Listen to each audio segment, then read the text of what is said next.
exaltado, para sempre exaltado teu nome. Louvarei. Declare, meu irmão, Ele é. Levante a tua mão e declare.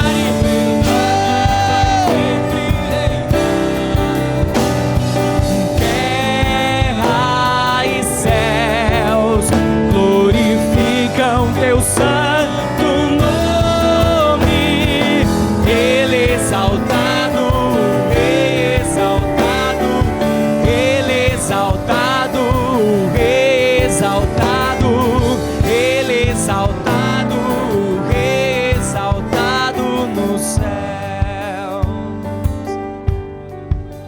Pode continuar. Continua.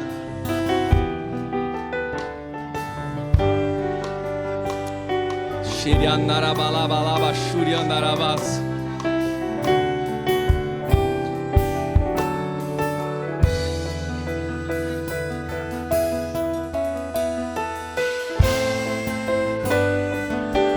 Tu és o nosso modelo, Senhor. Tu és a nossa referência. Tu és a nossa esperança. Tu és a nossa segurança. Eu te amo com toda a minha força, Senhor. Eu te adoro com todo o meu ser, Espírito Santo. Nós te exaltamos nessa noite. Toma este lugar, toma este ambiente, toma cada pessoa nesse lugar. Toma, Senhor.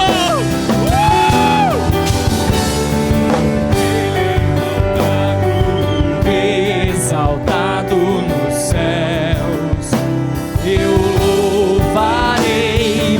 Ele exaltado, para sempre exaltado teu nome. Louvarei.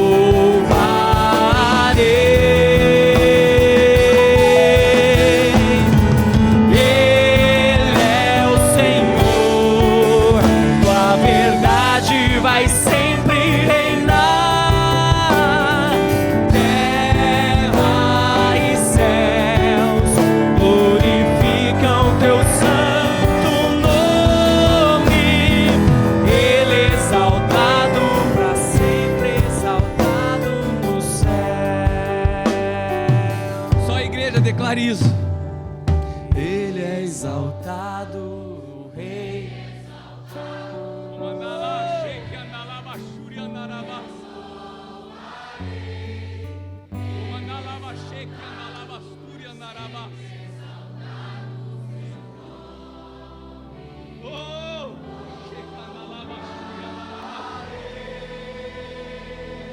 Declare mais alto. Ele é o Senhor, Aleluia. a verdade vai sempre reinar. Terra e céus glorificam teu santo nome. Ele é exaltado, o Rei exaltado, Ele é exaltado, Ele exaltado, Ele exaltado, o Rei, Ele é exaltado, Ele exaltado, Ele exaltado, o Rei exaltado, Ele exaltado, o Rei exaltado, Ele exaltado, o Rei exaltado no céu.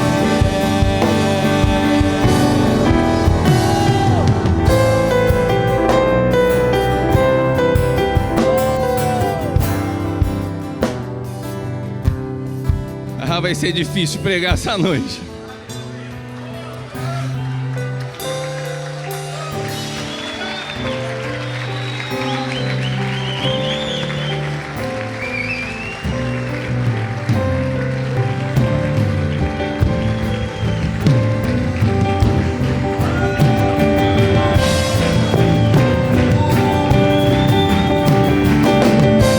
Exaltado, o Rei é exaltado, Ele é exaltado.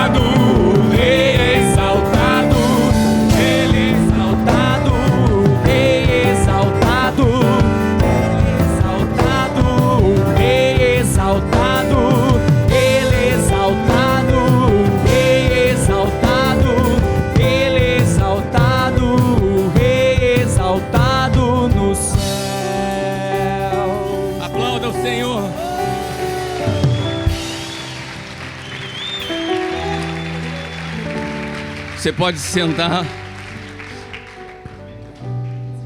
Meu Deus.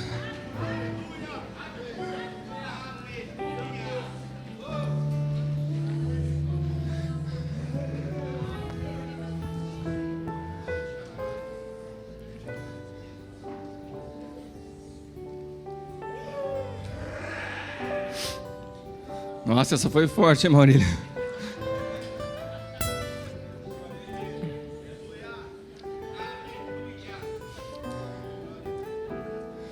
Meu Deus do céu. Eu tô tremendo meu corpo inteiro.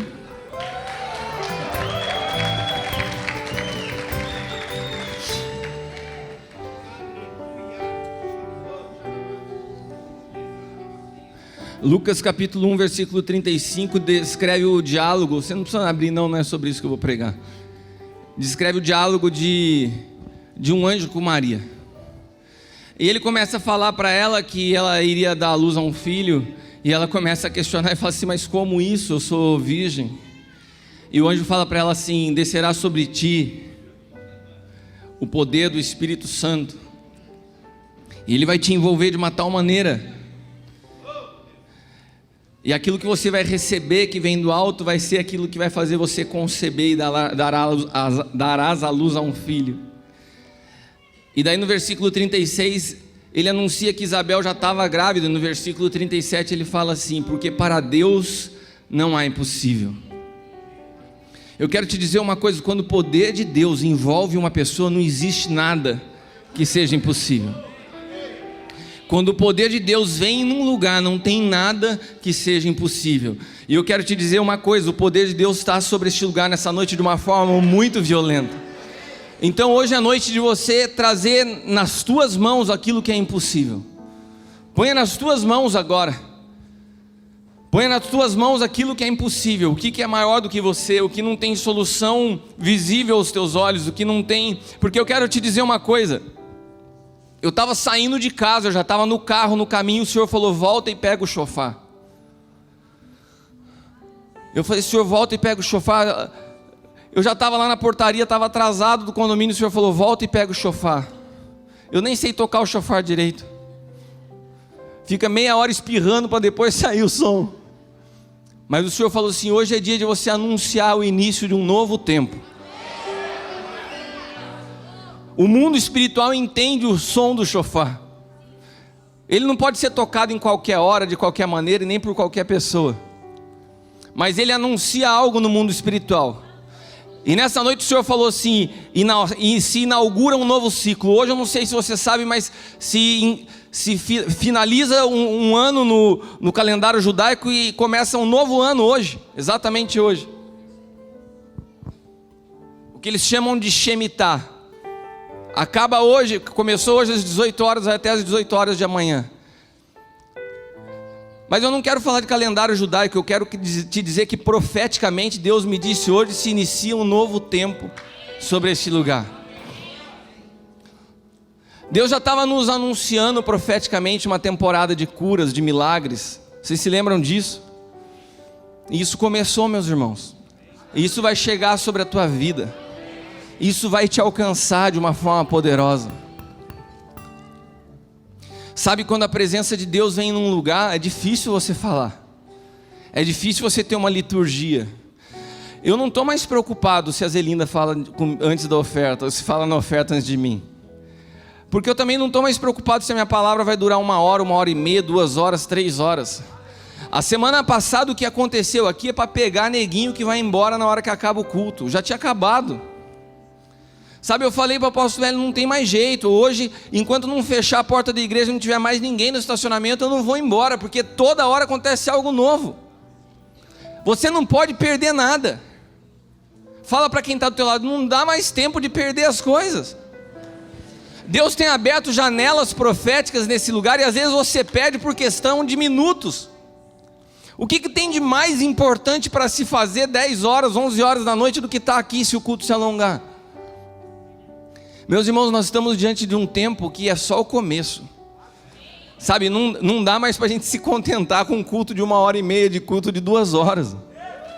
Não dá mais. Não dá mais, o que eu tenho para falar, não dá para compilar em meia hora, em 40 minutos. Então eu não estou preocupado.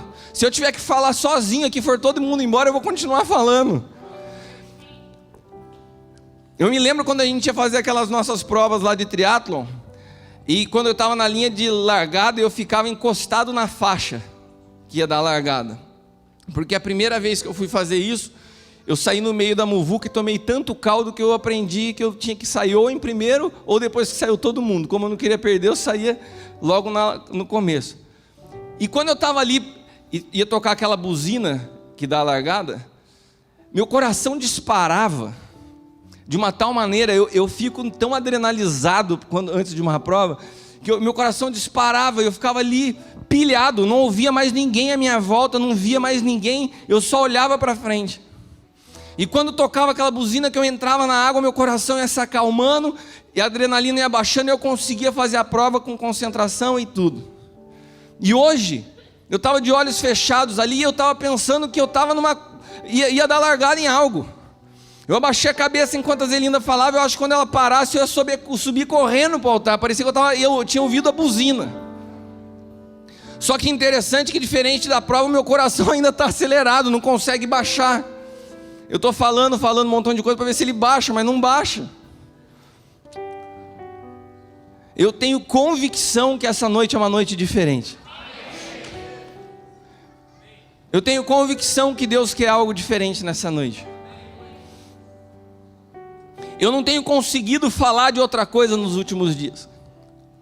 O meu assunto não foge mais de um ponto, que é o relacionamento de Cristo com a igreja. Eu só penso nisso, tudo que eu vejo me remete a isso, tudo que eu faço, eu penso nisso. Eu não consigo pregar sem falar do nosso relacionamento de esposa com o nosso esposo, que é o Senhor. Essa revelação entrou tão profunda no meu ser, que todos os versículos na Bíblia que eu leio falam sobre isso. Parece que Deus só quer falar disso comigo. E eu pensei em tantas coisas para ministrar hoje, mas eu não consegui sair disso. Cristo e a igreja. Olha para quem está do teu lado e fala assim: eu tenho um relacionamento de amor com Cristo.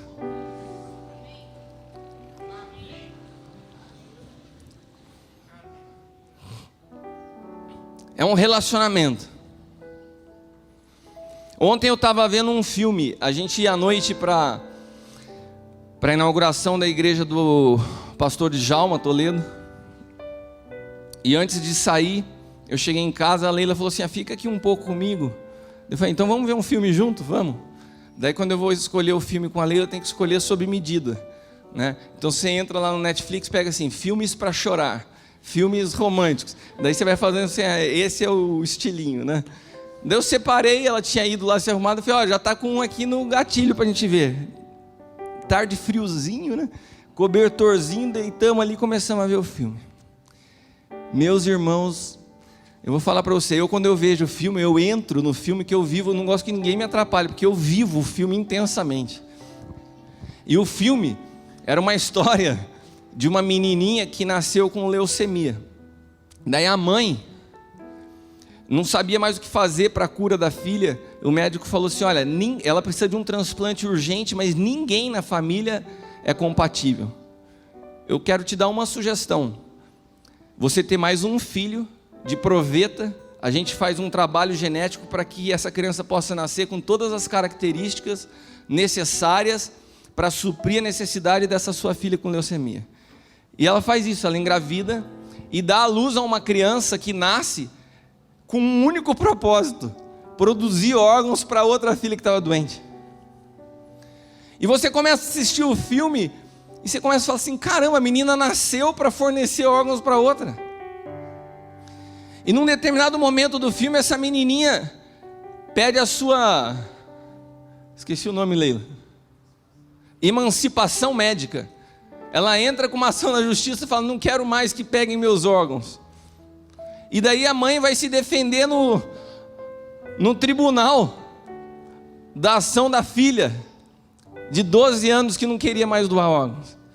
E daí o filme vai correndo nessa trama até que a mãe descobre que a filha entrou com essa ação Porque na verdade a sua irmã que estava com leucemia falou assim: não tem jeito, a minha mãe vai continuar lutando pela minha vida o tempo todo. Faz o seguinte, entra com uma ação para que você não doe mais nada, porque assim eu posso morrer. Na verdade a menininha não estava querendo deixar de doar, ela estava atendendo um pedido da irmã. Eu estou tão emotivo que se eu lembrar do filme eu vou chorar de novo. Mas eu chorei que nem criança. Mas chorei.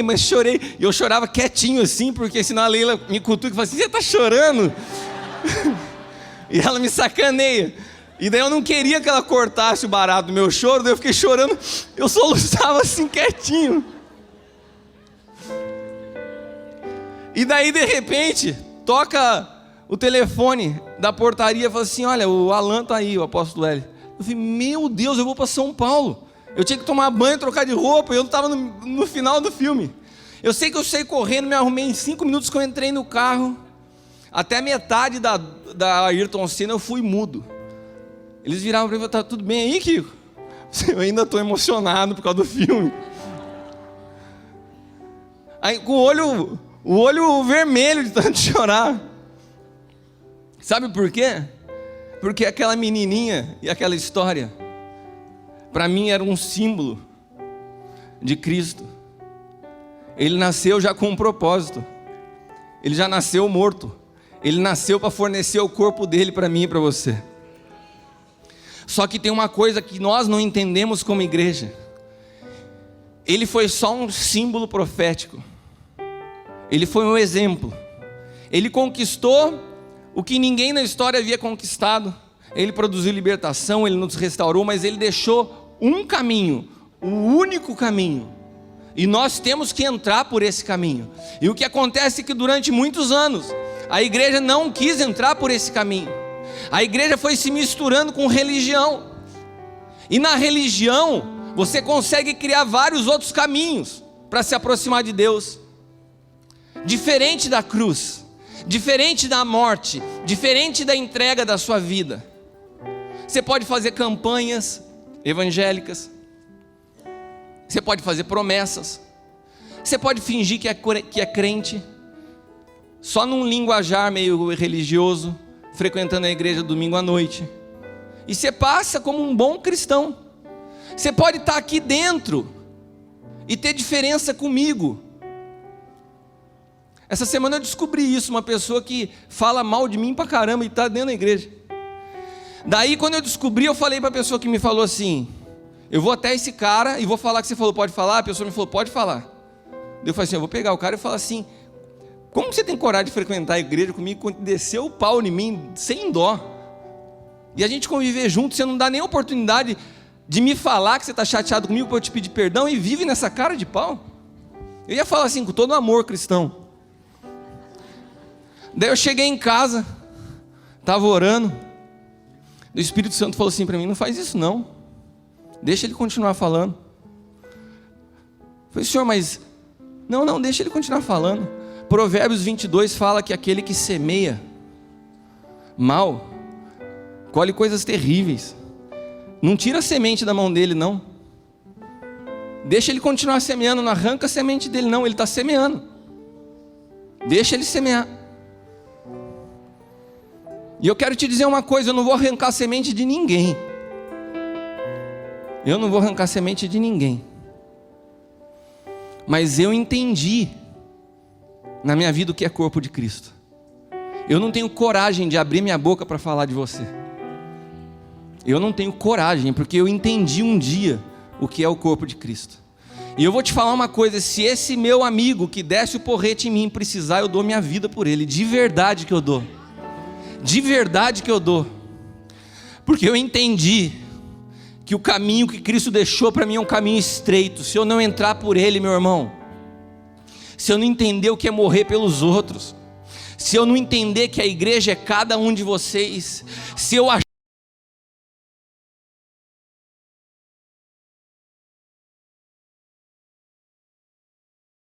a igreja não é isso. Nós somos o corpo de Cristo, e o corpo de Cristo são pessoas para a qual Ele pagou um preço altíssimo. E se eu não entender, e se eu não amar cada uma dessas pessoas, eu não entendi o que é corpo de Cristo. Sabe, quando a gente participa da ceia, a palavra diz: precisamos discernir do corpo e do sangue.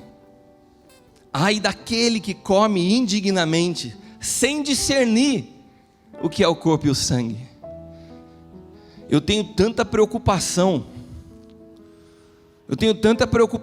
em não machucar ninguém, em não falar de ninguém. E quando essas coisas acontecem, elas fazem muito bem para mim, porque elas me levam para uma região, ainda que de longe eu consiga olhar e entender mais ou menos o que Jesus passou. O justo morrendo pelos injustos, dando a sua vida, nasceu para isso, nasceu com seus órgãos já todos comprometidos, para doar para mim e para você. E quando ele chega para fazer isso, muitas vezes ele ouve de nós: e esse cara expulsa demônio por Beelzebu, esse cara está endemoniado, é um louco varrido, é um religioso. Porque as pessoas não conseguiam discernir quem era Cristo. Então hoje, uma das coisas que eu me preocupo é discernir a Cristo, discernir seu corpo sobre a face da terra. Eu não gosto dessa ideia de igreja bater na igreja. Eu não gosto dessa história de crente criticar crente. Quando eu vejo isso, eu falo assim: falta maturidade, falta amor, falta morte. Porque é natural que quando você vai se aproximando de Cristo, você vai reconhecendo o olhar de Cristo para as pessoas. Meu irmão, se o teu olhar com relação às pessoas não muda, algo está errado na tua vida.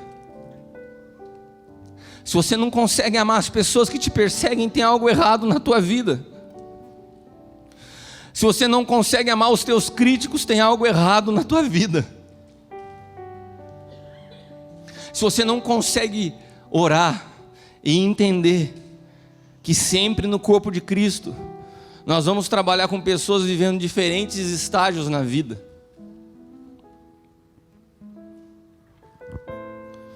Esse filme mexeu comigo. Minha mente, os meus pés, o meu coração, as minhas mãos, os meus órgãos nasceram com um propósito. E Deus tem me falado isso nesses dias de uma forma muito violenta. E Deus me fez nascer do jeito que eu sou, cada característica do meu corpo com um único objetivo: servir ao corpo de Cristo. Eu entendi isso. Isso deu um clique na minha mente. Quando você entende, meu irmão, que você nasceu com as características tuas, com o teu jeitão, para servir ao corpo de Cristo, é tão maravilhoso. Você para de reclamar até do teu corpo. Esses dias eu estava olhando esse cabelo crespo meu, eu falei assim: caramba, cabelo crespo. E eu tenho entrado nos lugares que está sendo tão útil esse cabelo crespo. Você vai para o Líbano, você tem cara de libanês. Você vai para a África, para dar parente mais próximo aí. Eu falei: tá bom. Foi o Alan que vai pagar um pau lá com essa cara de alemão dele. Mas eu sou grato a Deus, cada característica do meu corpo tem um propósito. As minhas mãos, falar em mãos, eu quero te contar uma coisa. A semana passada, naquele culto tremendo, quem foi embora aqui antes das consagrações? Não vou falar, eu vou te expor, né? Eu não vou fazer isso, está vendo como eu te amo? Uma prova pública do meu amor por você. Teve pessoas que foram embora e perderam, mas começou um fogo, um queimar, uma presença de Deus. Estava algo tão inexplicável. Você tocava nas pessoas, as pessoas caíam, uma presença de Deus. Como diria Luiz Hermínio, se você cantasse Ciranda, Cirandia, pegava fogo. Não precisa fazer nada. Eu sei que naquele fogo, eu estou falando tudo isso para você entender que o mérito não está em mim, mas estava na presença de Deus. Chegou uma menina para mim de 10 anos de idade e falou assim: tio Kiko, eu tenho uma dermatite, parará papapá, e falou o termo técnico do negócio, há muitos anos. Só que agora está muito ruim. E eu já fui no médico não sei quantas vezes, estou passando pomada já faz meses, e eu estou com vergonha de ir na escola. E a menininha mostrou a mão para mim, cara. Mas me deu um nervoso de ver tudo descascando vermelha. Uma coisa que eu nunca vi, a mão toda descascada assim, vermelha. Uma menininha de 10 anos com vergonha, até de ir na escola com a mão daquele jeito. E ela olhou para mim e falou assim: você ora por mim? Eu falei, Jesus, nessa noite aqui o Senhor não vai deixar de curar essa menina. Eu arregacei as mangas assim e fiquei macho na hora. Daí pus azeite na minha mão, nas duas mãos. Eu já tinha tocado um marmanjo, tinha caído com fogo. Eu falei assim, aqui vai ser tranquilo. E eu pus as minhas mãos sobre as mãos dela e falei assim, eu profetizo sobre a tua vida, que até, esse culto foi domingo passado, falei assim, até o próximo culto, que seria hoje, até o próximo culto você não vai ter mais nada. Não é que vai ficar alguma coisa, você não vai ter mais nada, sua mão vai estar limpa. Amém? Não, eu falei amém para ela. Daí ela falou para mim assim, amém. Amém, eu creio. E segundo a mãe dela me contou, a menina saiu daqui e não deixava ninguém pôr a mão nela. Não, o tio Kiko orou por mim, a mão dela estava entupida de azeite, ela saiu com a mão daquele jeito. Quinta-feira agora eu fui na casa dessa família. E a menina veio correndo me contar e mostrar a mão dela completamente limpa.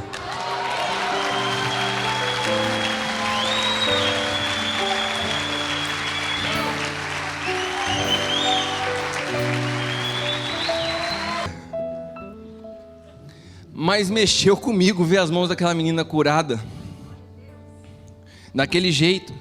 E sabe o que o Senhor me disse o dia de hoje eu fiquei o dia inteiro trancado, ouvindo a Deus. Eu me fechei no quarto, fiquei o dia inteiro trancado. Eu não dava vontade de sair para comer.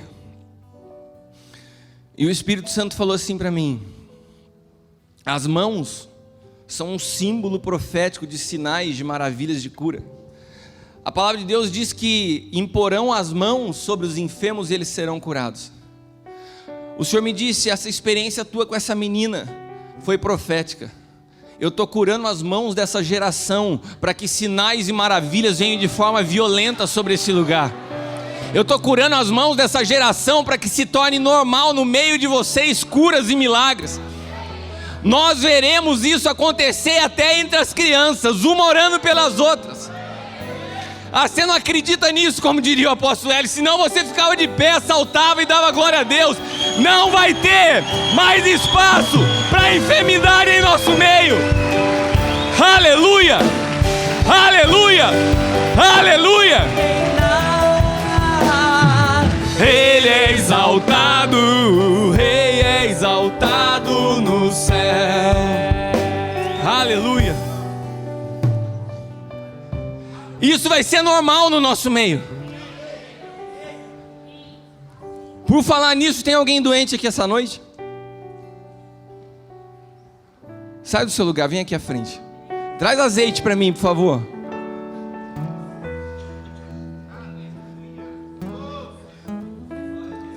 Ele é o Senhor, tua verdade vai sempre reinar.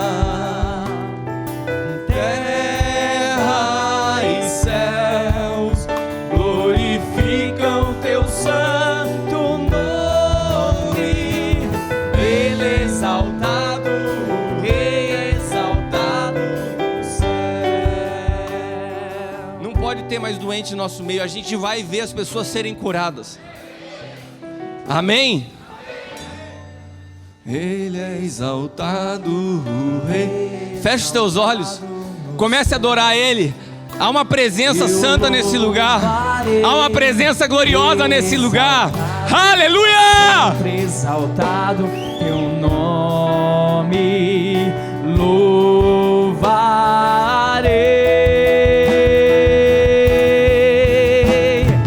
Ele é o Senhor, tua verdade vai sempre reinar.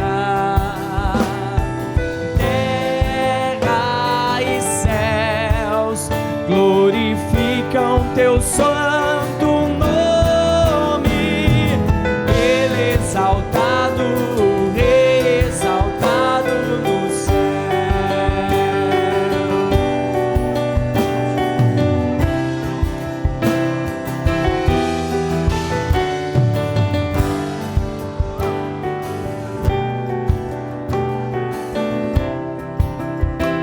Eu louvarei.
exaltado, o Rei exaltado, Ele exaltado, o Rei exaltado. Aleluia! Ele é exaltado, o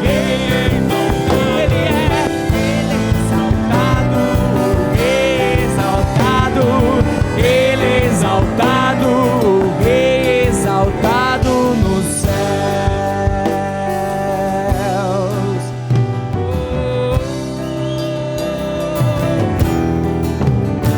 Aleluia, aplauda ao Senhor.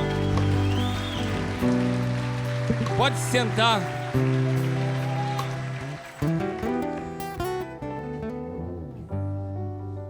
Você que recebeu a oração e acha que ainda essa enfermidade está no teu corpo, eu quero te dizer uma coisa: você não vai sair desse culto doente. Aquela menina demorou 4 dias para ser curado. Você, quando estiver acabando o culto, se você não estiver sentindo o que você sentia, ou se você conseguir fazer o que você não fazia, você vem aqui e testemunha.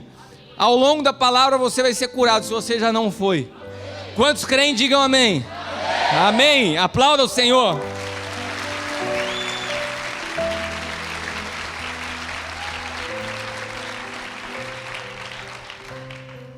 Nós precisamos romper das nossas vidas com a mentalidade de sanguessuga.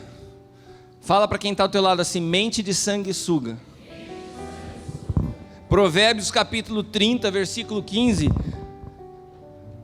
Nossa, o Anderson deu um banho de óleo na minha mão. No final do culto ainda vai ter óleo para ungir os outros aqui. Provérbios 30, 15 diz assim: a sanguessuga tem 2 filhas. Dá. Olha para quem está do teu lado e fala assim: dá. Você já viu gente que olha para você e com essa cara de dá? Só sabe pedir? Isso não é a mentalidade que Cristo pagou o preço para produzir na igreja. Não é uma mentalidade de sanguessuga e nem de filha de sanguessuga. A nossa mentalidade, a mentalidade de reino, é a nossa disposição de nós darmos e não de pedir. E se você entender que o teu projeto, o teu propósito principal sobre a face da terra, quantos aqui sabem com precisão qual é o teu propósito? Poucas pessoas, dentro de um ambiente de uma igreja apostólica e profética, só isso, saber qual é o teu propósito. Mas eu quero te dizer uma coisa: dentro do teu propósito, sempre vai estar ligado a servir as pessoas, a dar algo que Deus confiou a você: talento, habilidade, serviço, carinho, amor, abraço. Obrigado. Quantos de vocês sabem dar um abraço? Nossa, tem algumas pessoas que não sabem. Depois a gente pode até ensinar no final do culto como se dá abraço. Mas se você puder dar um abraço, você já está servindo alguém. Quantas pessoas aqui já foram abençoadas com um abraço num dia de tristeza? Tem gente que é meloso, que gosta de abraço, de beijo. Mas abraço é bom. Nela. Então não pode se discernir o corpo de Cristo assim, meu irmão. Não tem como você discernir o corpo de Cristo com uma mentalidade de sanguessuga. Você precisa ter disposição na sua vida para perder. Eu não falei errado não, meu irmão. Você precisa ter disposição na sua vida para perder. Se você quer cumprir propósito no reino de Deus, você tem que estar sempre pronto a perder. Pronto a perder por alguém. Pronto a perder dentro de uma mentira, de uma calúnia que levantam sobre a tua vida. Você tem que ter disposição a perder, porque quando te baterem numa face, você tem que estar pronto a dar outra.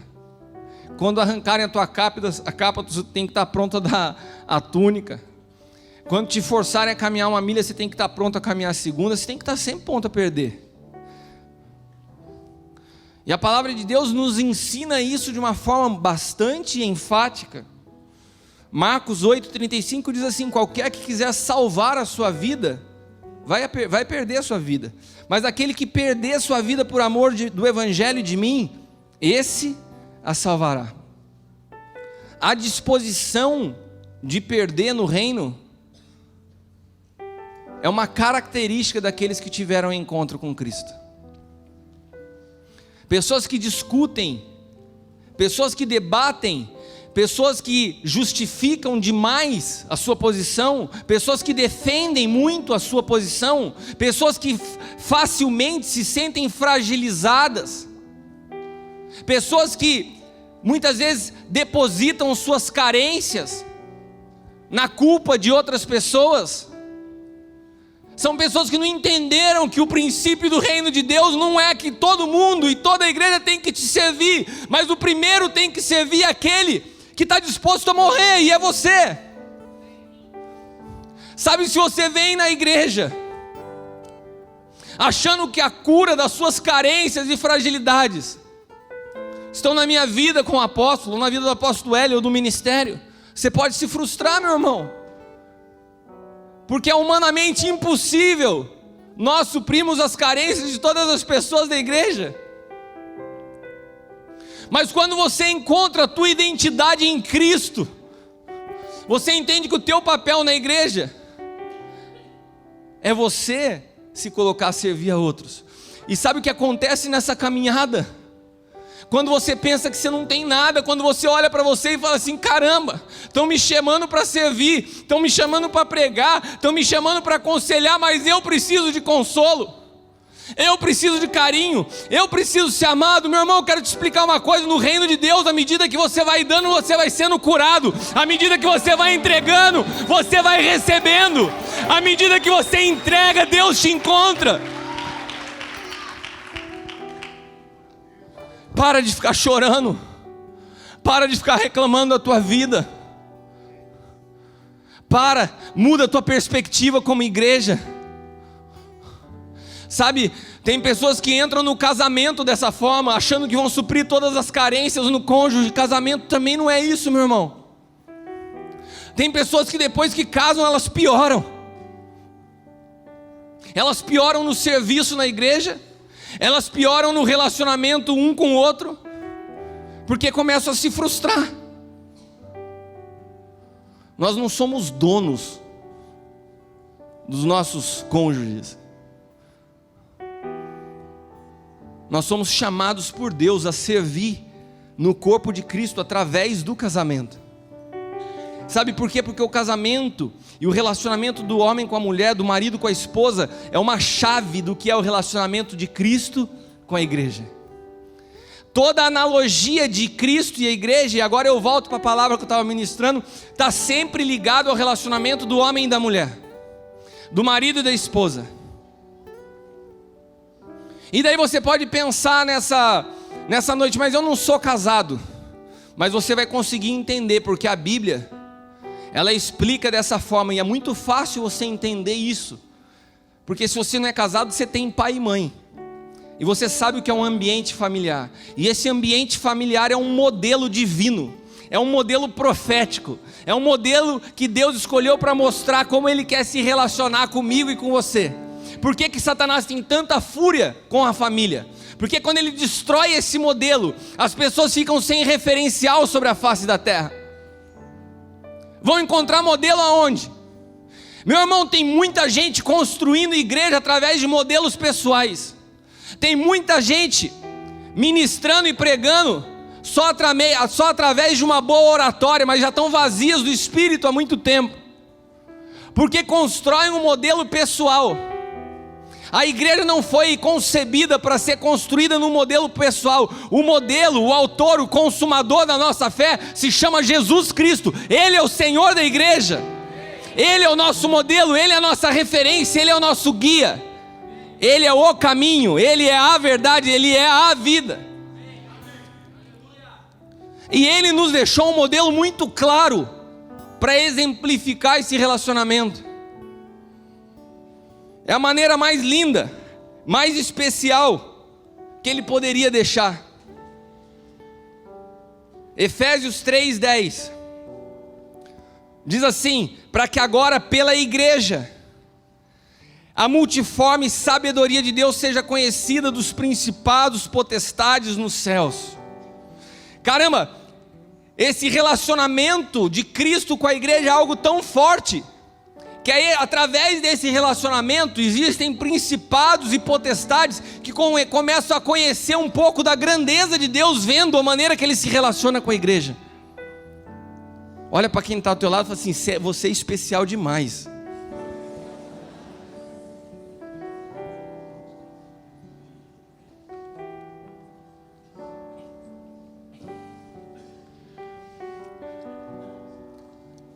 E quando Jesus fala de Cristo com a igreja, a analogia que Ele faz é que o marido tem que amar a sua esposa, assim como Cristo. De novo, o marido tem que amar a sua esposa assim como Cristo.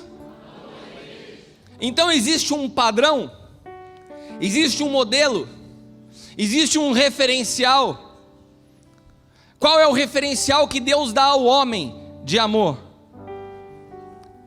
O mesmo modelo que Cristo amou a igreja. Meu irmão, eu quero te dizer uma coisa: a esposa não é colocada do lado do homem para preencher tabela. A esposa não é colocada do lado do homem para realizar os seus desejos sexuais. A esposa não é colocada do lado do homem para lavar sua roupa ou para fazer comida. A esposa é colocada do lado do homem para manifestar todos os dias como o homem anda no relacionamento dele com Cristo. Você vai entender melhor.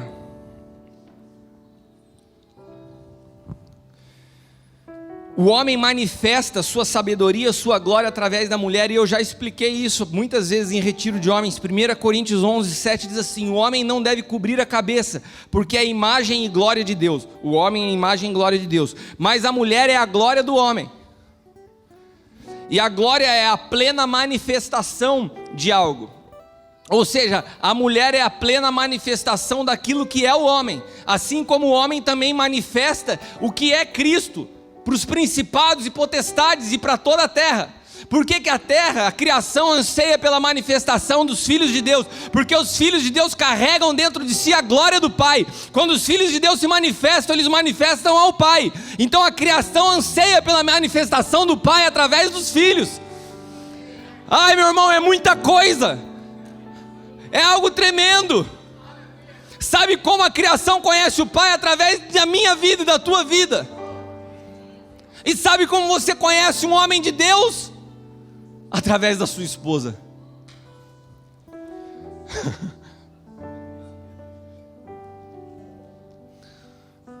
Eu sei que você já sabia isso. Essa semana eu tive uma experiência interessante. Eu fui aconselhar um amigo meu.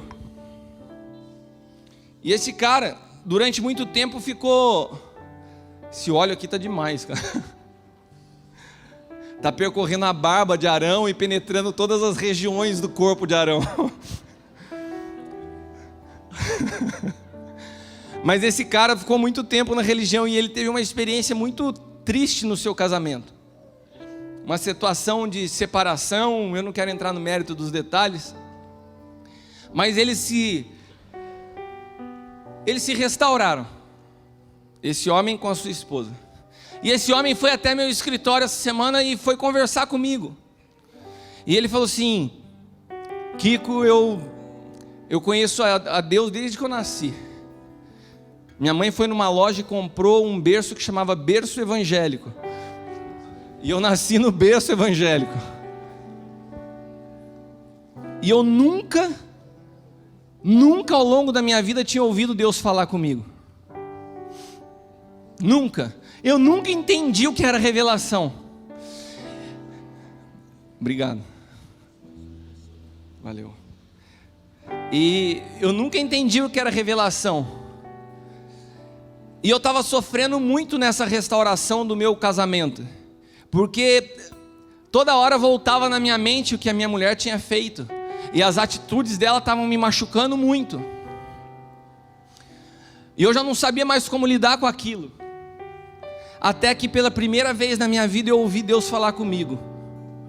E Deus me falou assim: as atitudes da tua esposa com você são as mesmas que você tem comigo.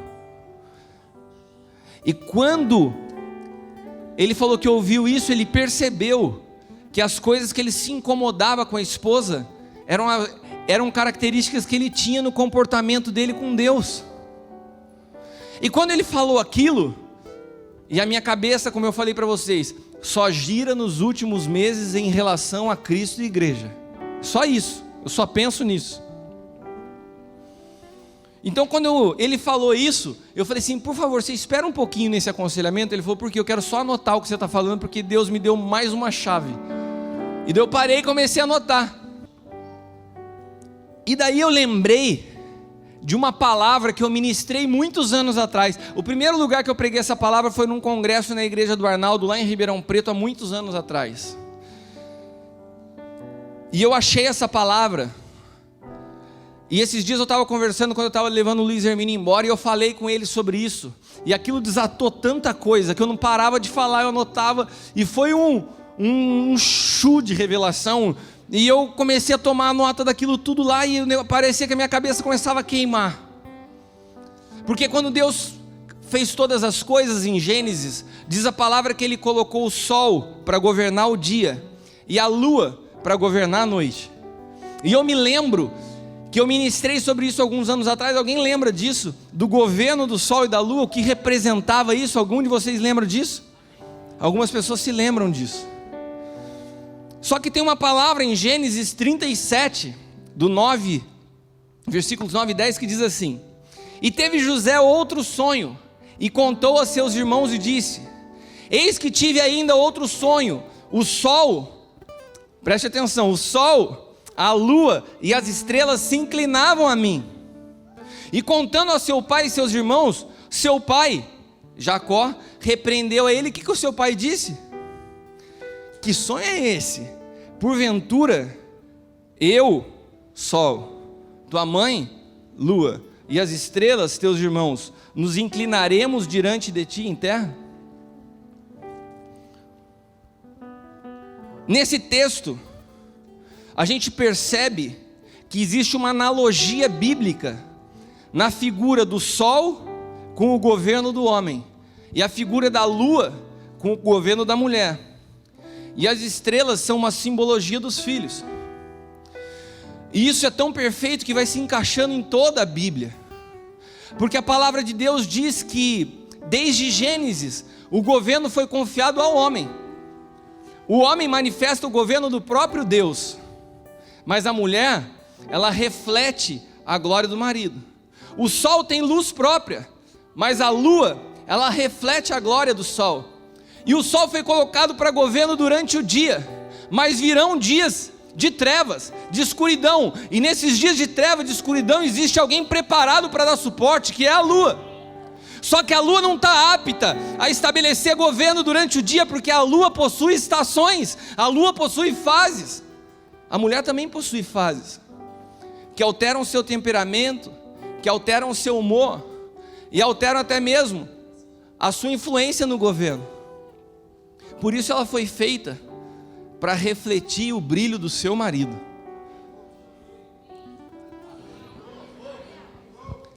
A mulher, ela reflete o brilho do seu marido. Hoje eu sei que eu estou pregando profeticamente nesse lugar.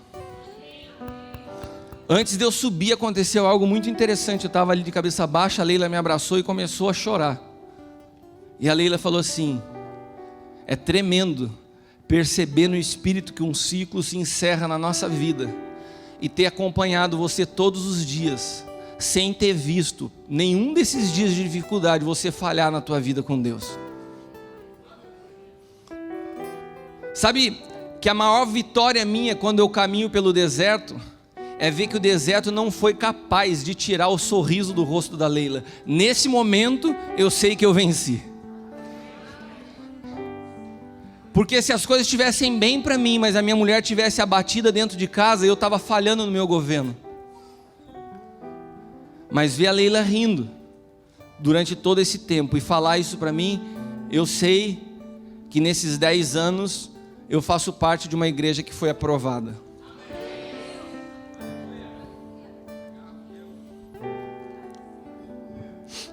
Assim como quem governa sobre tudo e sobre todos é o sol da justiça, que é Cristo, a igreja só tem um papel sobre a face da terra, como esposa, é refletir a glória de Cristo.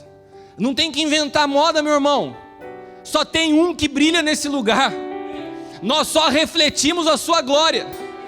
Sabe, a igreja que tem muita estrelinha, a igreja que tem muito aparício pela vida, ela não entendeu ainda e não discerniu o que é o corpo de Cristo e quem é o cabeça da igreja. A igreja possui um cabeça e Ele é o sol da justiça. Ele é o Senhor, Ele é o leão da tribo de Judá. Só Ele deve ser exaltado. Aleluia! Ele é exaltado, o Rei é exaltado nos céus. Eu louvarei, Ele é exaltado, pra sempre exaltado, teu nome louvarei.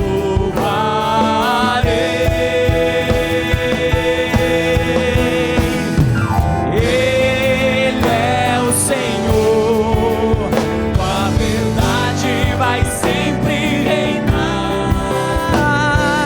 Terra e céus glorificam teu santo nome. Ele exaltado, o Rei exaltado nos céus.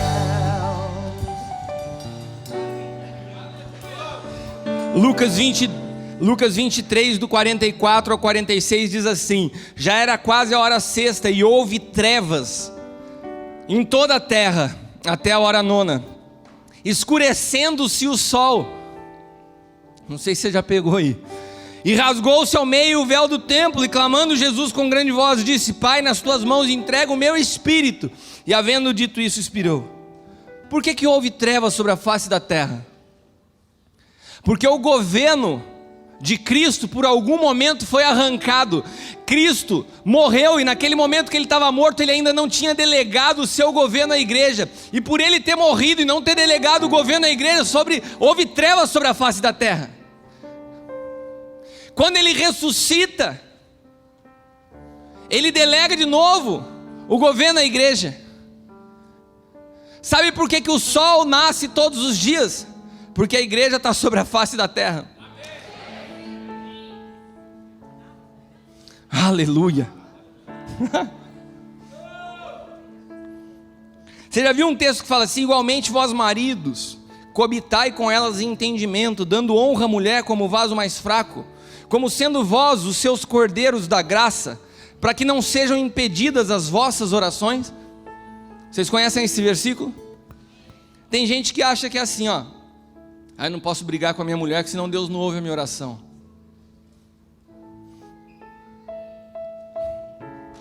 Na verdade, o que esse versículo está dizendo é o seguinte: o teu relacionamento com a tua esposa é um reflexo do teu relacionamento comigo. Se você briga com a tua esposa, é sinal que você está fraco no relacionamento comigo. Então as tuas orações não podem ser respondidas.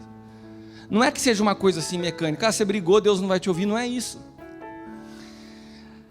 A mulher é exatamente um espelho para mostrar para o homem como anda a vida dele espiritual. Preste atenção, homem.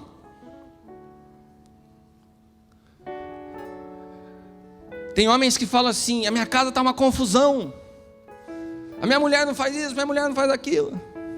O governo da tua casa não é da tua mulher, é teu. A confusão em casa é porque o sol não está brilhando. Sabe o que Deus está te mostrando? Sabe, começa a olhar: eu não sinto que a minha esposa é carinhosa, eu não sinto que a minha esposa não tem tempo comigo, eu sinto que a minha esposa fala de um jeito que eu não gosto. Eu queria te levar a refletir por um instante se você é carinhoso no teu tratamento com Deus. Se o teu tempo que você passa com Deus é um tempo de qualidade. Porque a tua esposa, ela é só um reflexo de como anda a tua vida com Deus. Agora eu quero tomar muito cuidado com o que eu estou falando, porque às vezes eu estou mexendo em vespeiro, né? Às vezes tem um casal onde os dois não estão andando no espírito, da mulher já está dando uma cotovela. Está vendo? O problema todo na minha casa é teu, seu cabeça dura. Não, eu quero só fazer um parênteses. Existem exceções. Existem mulheres que não sabem o que é vida no espírito. Existem casamentos que os dois têm que se submeter a Deus para entender.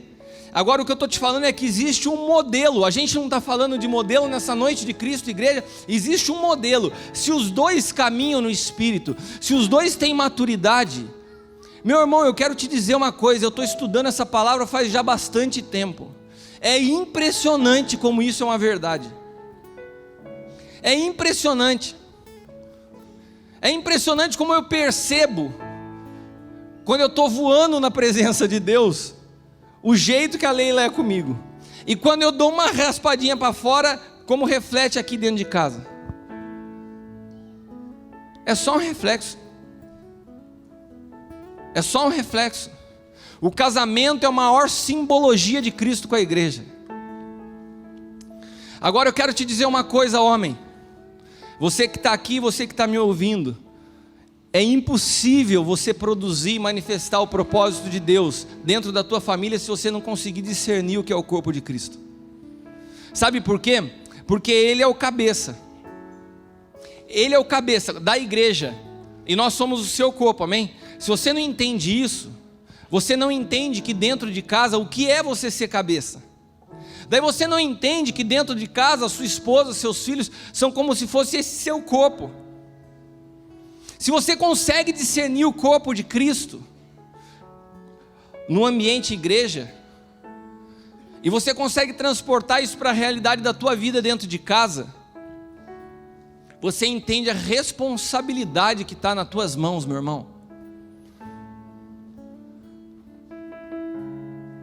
Sabe, eu ouvi uma frase ontem do pastor Marcelo Jamal lá em São Paulo, que é uma verdade. Se você não descer na profundidade com Deus, você corre um risco muito grande em estar nos lugares altos sem a maturidade e a responsabilidade necessária. Tem pessoas ocupando lugares de responsabilidade sem profundidade, e isso é um perigo. Um local de responsabilidade que Deus te confiou é a tua casa. Como você vai governar a tua casa? Como que nós vamos falar de uma igreja que governa? Como que nós vamos falar de uma igreja de reino? Se você não entende o que é a analogia de Cristo, a igreja, do marido com a esposa dentro da tua realidade de vida. Se você consegue deixar entrar dentro da tua casa Satanás rindo, bonitão, de biquíni através de uma figura de uma mulher em pornografia num vídeo de internet, e o bonitão está lá escondido à noite para a esposa e para os filhos não verem. Ele acha que ninguém está vendo e está lá e vai para masturbação à noite escondido, e deixa entrar essa capetada dentro de casa escondidão e fala assim: tá beleza, ninguém está vendo. Eu quero te dizer uma coisa com muito carinho, é muito cabeça dura mesmo. É muito cabeção, você não sabe o que você está deixando entrar dentro da sua casa, meu irmão. O governo é teu.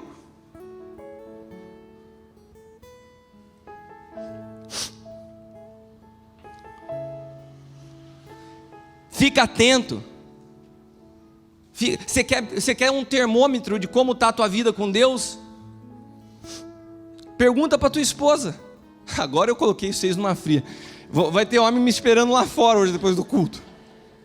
Pergunta para a sua esposa como que você está com ela.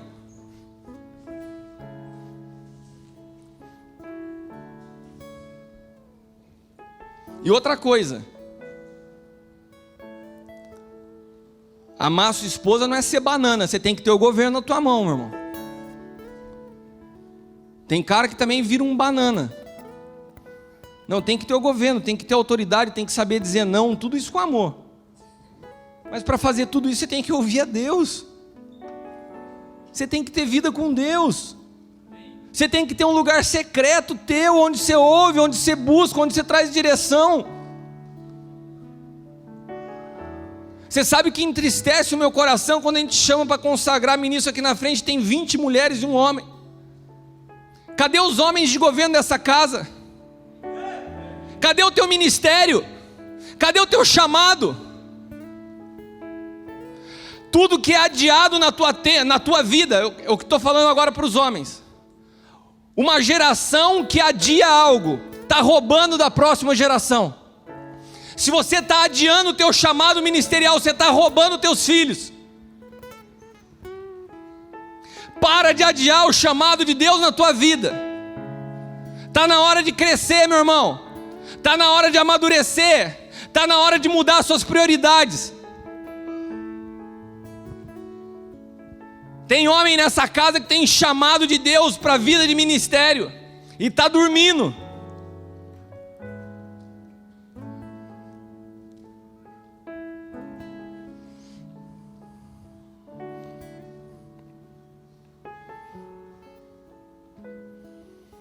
O homem governa de dia e a mulher governa de noite. A mulher tem mais força para suportar a dor. A mulher tem mais equilíbrio na hora das dificuldades. Tem sensatez no meio dos problemas. Muitas vezes é a mulher que chega e fala assim: eu não estou sentindo muito bem você fazer negócio com esse cara aí não. Quantos homens já ouviram isso? Ô vozinha difícil de ouvir. Quando Deus quis mostrar, preste atenção aqui, quantos estão aqui comigo? Quantos estão bravos comigo? Quando Deus quis mostrar ao profeta Oséias como ele se sentia em relação ao comportamento do seu povo, sabe o que ele fez com Oséias? Oséias, vai lá e se casa com uma prostituta. Se casa com uma prostituta que você vai ver, meu irmão, o que eu estou sentindo aqui. O que é ter um povo que eu escolhi para me casar com eles e é um povo infiel. O que é ter um povo que é adúltero. Vai lá, Oséias, se casa com uma prostituta como profeta de uma geração para mostrar o que eu sinto.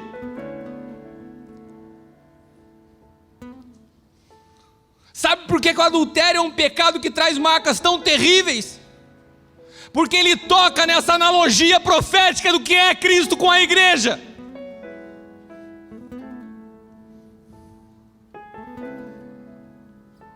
Quantos de nós temos traído o nosso pacto e a nossa aliança com Cristo?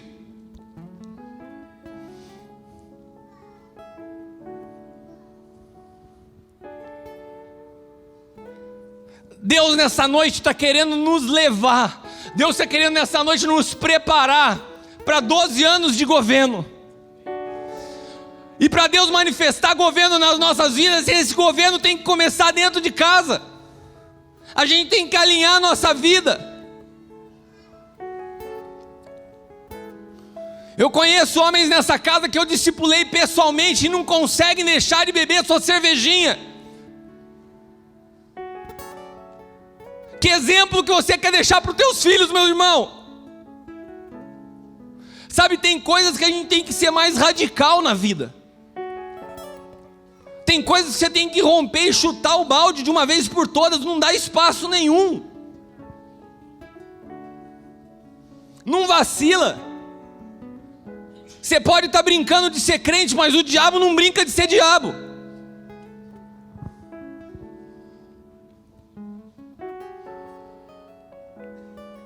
Primeiro João capítulo 1, versículos do 5 ao 7. Diz assim: essa é a mensagem que dele ouvimos e vos anunciamos. Deus é luz, e não há nele treva alguma.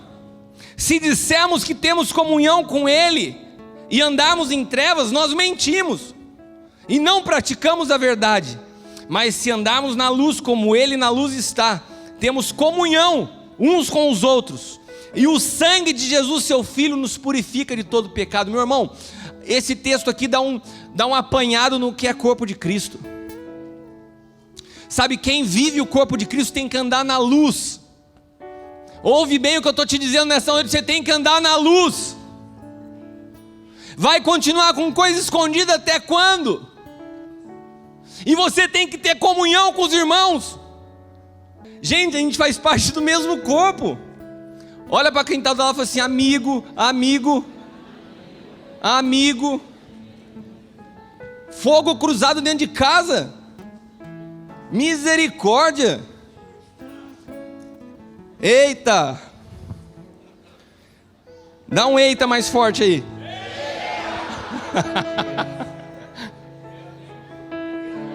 Meu Deus! Toda área que a gente traz oculta na nossa vida, toda área que está em trevas na sua vida, preste atenção, são áreas que você perdeu o governo. Preste atenção, o sol de justiça, o governo de Cristo simbolizado pelo sol, é manifesto através da luz. Tudo que está escondido, você perdeu o governo na tua vida. Tem algo escondido na tua vida? Você não tem mais o governo disso. Quem governa nas trevas é o diabo. Se você tem coisas escondidas na tua vida, elas já perderam o controle, ela já não está mais na tua mão, meu irmão. Satanás já está deitando e rolando em cima da tua mentira, do teu engano. Só há uma maneira de se estabelecer o reino de Deus. É a igreja se posicionar com entendimento do que é ser esposa. Eu e você, e agora serve para o homem e para a mulher. Eu e você precisamos entender o que é ser esposa. Quando eu entendo o papel da minha esposa e o meu papel como homem, eu entendo qual é o meu papel como esposa de Cristo. É por isso que a mulher reflete tanto o meu relacionamento. A minha esposa, a Leila, reflete tanto como eu estou com Deus, porque eu sou esposa dele. E ela me mostra o que é ser esposa todo dia. Quando eu entendo isso, quando eu consigo discernir isso, nós conseguimos estabelecer ele como cabeça, porque eu entendi o meu papel de esposa. Quando a mulher se posiciona como esposa dentro de casa, uma mulher sábia, segundo a palavra de Deus, ela automaticamente coloca o marido na posição de cabeça. Paulo fala aos Coríntios que a igreja é o perfume de Cristo. Cara, isso é tremendo. E eu não gosto muito de ler Cantares, eu acho que Cantares é um livro muito meloso, não faz muito a minha praia, mas essa semana Deus resolveu falar comigo através de Cantares. E eu abri a Bíblia, e foi até legal que a gente estava de manhã lá orando, né, Nádia? Deus tinha falado comigo, falou com a Nádia um negócio, encaixou, e eu preguei essa semana lá em São José sobre isso, que também é outra história depois para contar para vocês, o que foi lá São José. Mas enfim, daí Deus começou a falar que nós, olha para quem está do teu lado e fala assim: você exala um cheiro no mundo espiritual. Hã? Eu falaria assim para o Anderson: qual o cheiro você está exalando? Hã? Olha para quem está do teu lado e fala assim: ó, será que o negócio está fedendo carne podre aí? E é uma verdade, meu irmão. Você pode não perceber, mas o mundo espiritual consegue discernir. Você sabia disso? Quando você está em pecado, quando você está caminhando e atendendo e satisfazendo na maior lá o desejo da tua carne, você começa a exalar um cheiro de podridão no mundo espiritual que atraem as aves de rapina, atrai urubu, atrai abutre. Os demônios conseguem se acercar porque ele fala: tem cheiro de podridão nessa vida. Agora, quando você caminha em santidade, quando você caminha em pureza, sabe o que a Bíblia te compara? A um jardim fechado, selado, guardado, cheio de aromas e perfumes que exalam um incenso agradável ao Senhor. E sabe o que a Bíblia diz? Que ele chega para sentir esse perfume da sua esposa. A esposa é como um jardim fechado. Aleluia. Eu vou ler para você ver se você entende o que eu estou te dizendo. Cantares 4, do 12 ao 16. Eu não sei, olha se a tua versão está igual à minha, mas essa versão aqui está bem precisa a palavra. Jardim fechado és tu, minha irmã, minha esposa. No meu está bem claro assim: minha esposa. No seu está assim também? Cantares, pô, a galera não está conseguindo achar Cantares na Bíblia, misericórdia. Vamos lá. Pode ser Cânticos também. Cânticos 4, do 12 ao 16. Ou pode ser Cântico dos Cânticos. É o mesmo, meu irmão. Estamos em casa. 4, do 12 ao 16. Jardim fechado és tu, minha irmã, esposa minha. Manancial fechado, fonte selada. Os teus renovos são um pomar de romãs com frutos excelentes. O cipreste com o nardo e o açafrão, o cálamo, a canela, com toda sorte de árvores de incenso, a mirra, aloés, com todos os principais especiarias. És a fonte dos jardins, poço das águas vivas que correm do Líbano. Levanta-te, vento norte, e vem, vento do sul, assopra no meu jardim para que destilem os seus aromas. Entre o meu amado no jardim e coma os seus frutos excelentes. Meu irmão, isso aqui é uma analogia tremenda. Deus está falando assim: a igreja é a minha esposa, e para mim a igreja, quando caminha em santidade, ela é um jardim selado. Sabe, o Antigo Testamento fala que os sacrifícios, eles subiam diante de Deus como um incenso agradável. Mas Deus começa a mostrar em Cantares, através de Salomão, que tinha um perfume que agradava mais a ele do que o sacrifício de animais, que era o perfume de uma esposa que caminhava em pureza, selada, símbolo de que ela era intocada, sem mescla, sem mistura. E quando ele entra nesse jardim, ele começa a sentir todo o tipo de perfume que era agradável a ele. Mas esse jardim é fechado. E como que ele faz para que o mundo conseguisse conhecer a grandeza e o bom perfume desse jardim? Daí ele invoca o vento do norte e o vento do sul. Repita comigo na Bíblia: o Espírito Santo é comparado ao vento impetuoso. Se você está em santidade, e o Espírito Santo tem comunhão contigo, ele sopra sobre você, e o teu perfume pode ser sentido em toda a terra. Aleluia! Oh!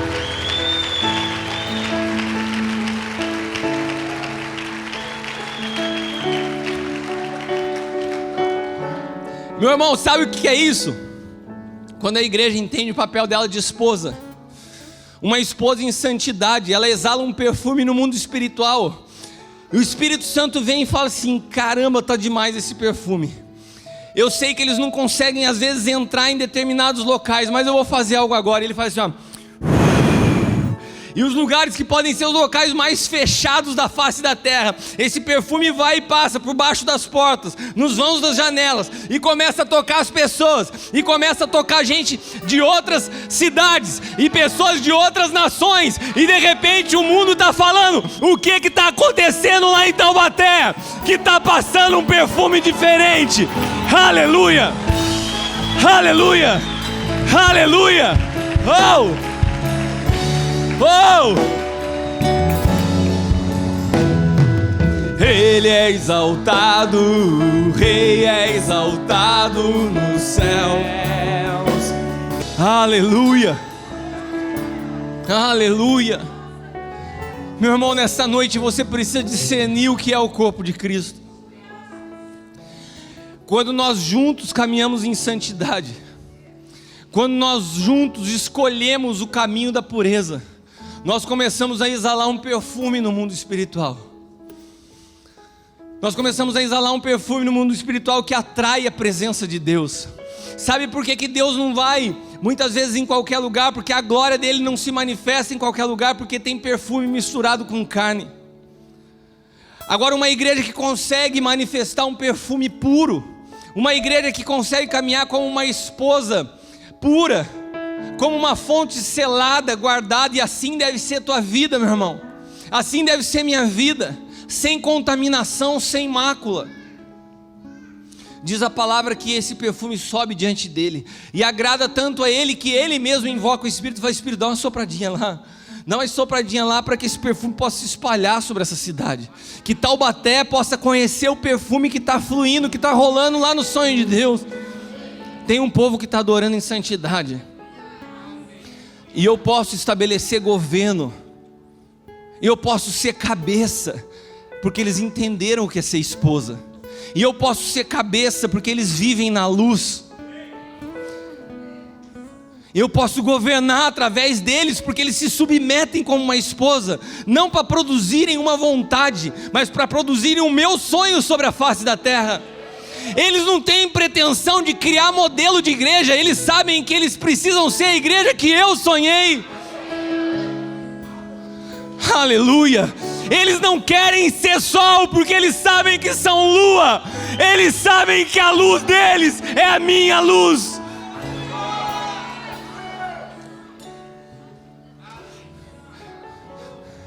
Você sabe por que eu consigo me sentir forte nos dias mais difíceis da minha vida? Porque eu consigo ver a minha esposa segura, olhando para mim. E eu aprendo com ela, ela é minha esposa, então eu como esposa olho para o meu Senhor e falo, me sinto seguro.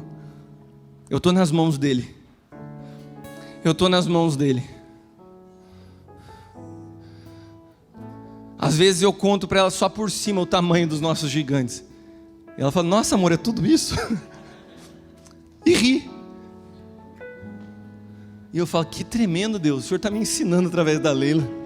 Eu vou olhar para o Senhor e falar assim, putz, só isso. Vamos rir, vamos celebrar. Eu tenho conseguido isso, porque o meu casamento me ensina o que é se relacionar com Cristo como igreja. Sabe, a palavra de Deus diz em Marcos capítulo 4 que o reino de Deus é comparado a um semeador que saiu a semear e lançou semente, e depois ele deixou essa semente e foi dormir. E depois de algum tempo ele voltou, e sem que ele percebesse, aquela semente frutificou, e veio primeiro a erva, e depois veio a semente, e depois a espiga. E eu entendo que o reino de Deus é da mesma forma, comparado à nossa realidade. Quando você lança uma semente de fé, uma semente de oferta, sabe, você fez o teu papel até ali, depois o teu papel na história é dormir, porque a semente tem nela as propriedades, as características necessárias para produzir sozinha. Não adianta você ficar em cima e falar, vai semente, vai, quero... Não, você já fez a tua parte, meu irmão. Eu quero falar uma coisa para você, tá com uma hashtag lá no seu Twitter, fala assim, vai dormir. Hashtag vai dormir, partiu dormir. Jesus, quando ele estava, depois de um dia inteiro pregando, diz a palavra que ele subiu num barquinho, ali era o mar, ele estava na terra, chegou a gente, ele curou uma pessoa com a mão mirrada. Daí quando ele curou aquela pessoa com a mão mirrada, começou a juntar gente com enfermidade para ele orar. E daí ele ficou pregando o dia inteiro, daí ele falou assim, galera, tem muita gente aqui, deixa eu ir pro barquinho. Daí ele ficou aqui no barquinho, na água, e o povo na praia, ele pregando, noite inteira, falando do reino. E daí disse que juntaram outros barquinhos, porque os caras tem sempre o espertão, falou, em vez de ficar aqui, eu vou pegar meu barquinho e ficar colado do lado de Jesus. E ficou os barquinhos do lado de Jesus, ele pregando, quando ele já estava muito cansado, ele falou, vamos lá pro outro lado da margem. Ele foi lá para o outro lado da margem. No meio da noite ele dormiu, estava esgotado, e deitou a cabeça num travesseirinho. Nessa hora a tempestade pegou o barco, e jogava os caras para um lado e para o outro, a água entrando dentro do barco. E sabe o que Jesus estava fazendo? Dormindo. Ele já tinha lançado a palavra, ele já tinha ensinado de fé o dia inteiro, ele já tinha falado de reino. Sabe o que ele fez? Foi dormir. A nossa autoridade sobre as tempestades está na nossa capacidade de dormir no meio delas. Quando nós dormimos no meio da tempestade, nós estamos falando assim, eu não tenho medo de você. E quando Jesus é acordado pelos seus discípulos, ele fala assim, por que vocês estão com medo, homens de pequena fé? Para aí, vento, para aí, mar. Eles olharam, quem que é esse que manda o vento e o mar parar? Eu imagino o que era para esses caras caminhar com Jesus o dia inteiro. Daí eles continuaram, e diz que eles chegaram do outro lado. Sabe quem que estava esperando eles, sorridente, com braços abertos lá do outro lado? Sabe quem que era? O gadareno lá, o endemoniado, cheio de corrente. O cara acabou de sair da tempestade, Acabou de curar o cara, chega lá, já tem um endemoniado esperando. Mas sabe o que Jesus estava ensinando? Que o prazer dele caminhar na face da terra era manifestar o Pai, era se submeter para que o Pai fosse glorificado. Ele tinha um alimento, ele comia, bebia, a comida e a bebida dele era fazer a vontade de Deus. O problema é que a gente tem se alimentado de muitos desejos pessoais, menos a vontade de Deus. A gente se alimenta dos nossos sonhos, a gente se alimenta das nossas vontades, a gente se alimenta do nosso ego, a gente se alimenta do nosso achismo, a gente se alimenta dos nossos pontos de vista, a gente se alimenta de um julgamento pessoal que acha que nos dá a capacidade para analisar a vida dos outros, e principalmente dentro da igreja. Enquanto você continuar caminhando assim, Cristo não pode ser cabeça sobre a tua vida. Nessa noite Deus quer levantar uma igreja que entenda o seu papel de esposa, o seu papel de ajudadora. Sabe qual que é o nosso papel? Ajudador. Ajudar Ele. Não tenta inventar a roda não, meu irmão. Ele é o sol da justiça. A gente só reflete o seu brilho, a sua glória, a sua majestade. A gente é só um espelho. Amém?